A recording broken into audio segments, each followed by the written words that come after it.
Hello दोस्तों, आपके अपने चैनल शिव धार्मिक में आपका बहुत बहुत स्वागत है। भगवान भोलेनाथ की कृपा और आपके परिवार पर सदा सर्वदा बनी रहे। दोस्तों, 2022 में विवाह पंचमी कब है? जानिए भगवान श्री राम और माता लक्ष्मी के विवाह की शुभ कथा। तो इस वर्ष दिन सोमवार 28 नवंबर 2022 को विवाह पंचमी मनाई जा रही है। मार्गशीर्ष शुक्ल पंचमी राम सीता के विवाह की यह तिथि विशेष मानी गई है।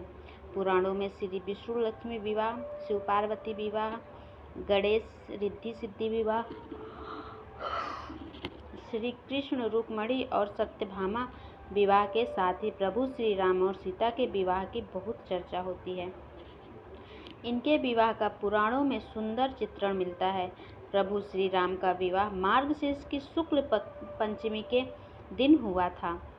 अब आओ जानते हैं विवाह की शुभ कथा। सीता स्वयंवर भगवान शिव का धनुष बहुत ही शक्तिशाली और चमत्कारिक था। शिव ने जिस धनुष को बनाया था उसकी टंकार से ही बादल फट जाते थे और पर्वत हिलने लगते थे। ऐसा लगता था मानो भूकंप आ गया है।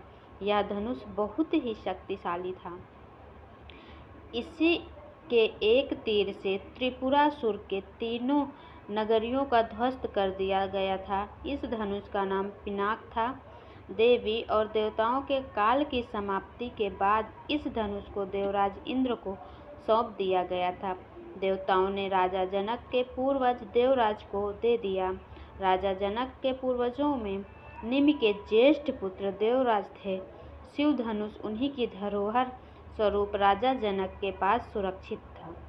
इनके इस विशालकाय धनुष को कोई भी उठाने की क्षमता नहीं रखता था। इस धनुष को उठाने की एक युक्ति थी। जब सीता स्वयंवर के समय शिव के धनुष को उठाने की प्रतियोगिता रखी गई तो रावण सहित बड़े बड़े महारथी भी इस धनुष को हिला भी नहीं पाए। फिर प्रभु श्री राम की बारी आई।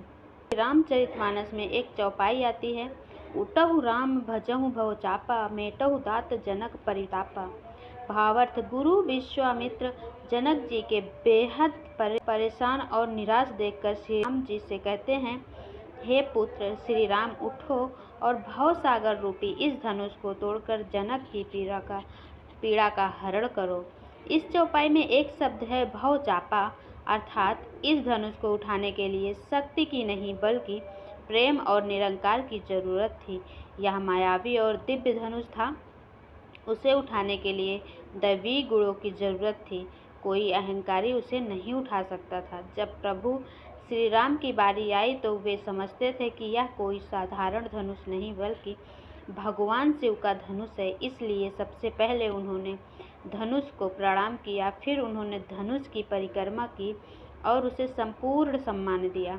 प्रभु श्री राम की विनयशीलता और निर्मलता के समक्ष धनुष का भारीपन स्वतः ही तिरोहित हो गया और उन्होंने उस धनुष को प्रेम पूर्वक उठाया और उसकी प्रत्यंचा चढ़ाई और उसे झुकाते ही धनुष खुद ब खुद टूट गया।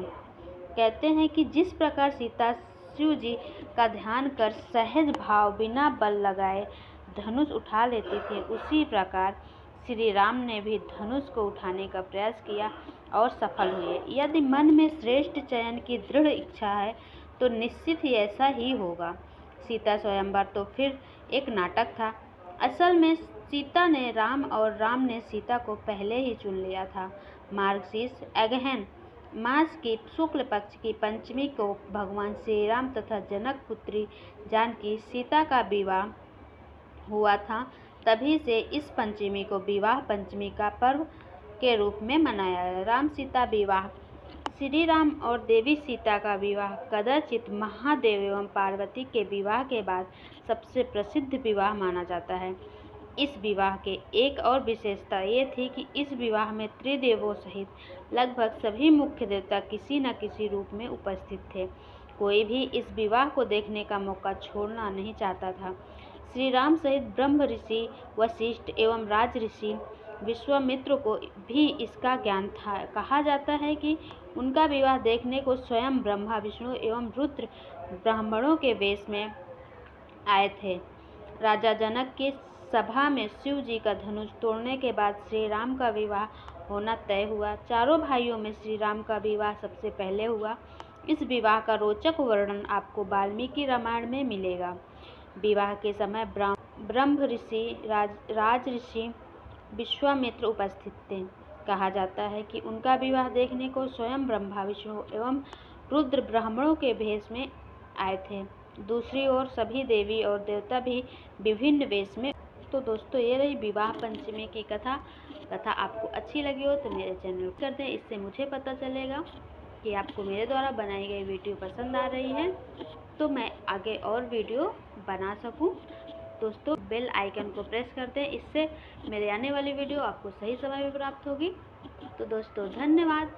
मैं मिलती हूँ अगले वीडियो में अगली कथा के साथ। तब तक के लिए नमस्कार।